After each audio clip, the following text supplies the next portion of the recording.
went hard and early to fight COVID. Our plan now is to rebuild the economy even stronger. We'll create new jobs with infrastructure and environmental projects, make apprenticeships free to prepare for tomorrow's jobs, and back business and grow trade with targeted support. These are uncertain times, but we've seen what we can achieve with a strong plan. So let's stick together and let's keep moving. Let me be straight with you. Communities, livelihoods, futures are at stake. Yes, it requires historic debt, but more importantly, a team you can trust to manage it.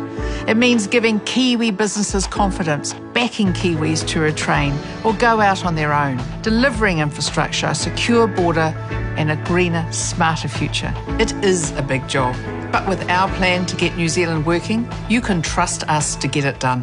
Thanks for stopping off.